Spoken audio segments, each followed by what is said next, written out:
A deputy US Marshal shot and killed nearly 2 weeks ago. KGUN 9 is digging deeper into what contributed to issues the suspect had with law enforcement. Good evening. Thank you for joining us. I'm Valerie Cavazos. Pat has the night off.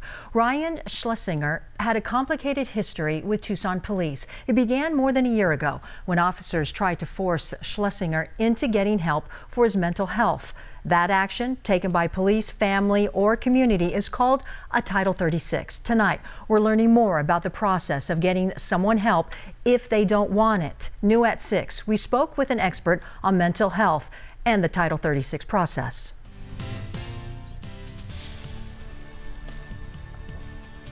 When someone who is unable or unwilling to go through mental health treatment, family members or anyone in the community have the option of filling out an application to have someone evaluated. And the director of the Pima County of Behavioral Health says it happens more than you might think. Quite a bit, actually. I believe you'd have to check with the county attorney's office, but it's roughly about 2,000 applications for a court-ordered evaluation are processed every year. Paula Pereira says there's an emergency route and a non-emergency route. Often law enforcement will fill out applications on individuals that they come into contact with in the community.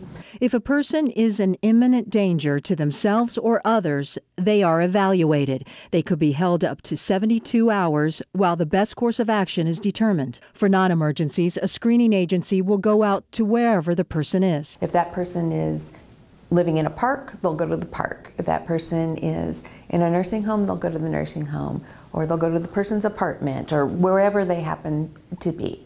2 mental health professionals conduct the interview. Mental health professionals and the medical director decide whether to bring the person in for an evaluation. That's an intrusion on somebody's liberty, so the court has set a higher standard. The law requires that you really convince the court that this person can't follow through with treatment on their own or just won't. In both the emergency and non-emergency route, psychiatrists will decide whether they think that person is capable or incapable of following through with treatment on their own. If they decide the person cannot do that, they will file a petition for court-ordered treatment, and a court date is set.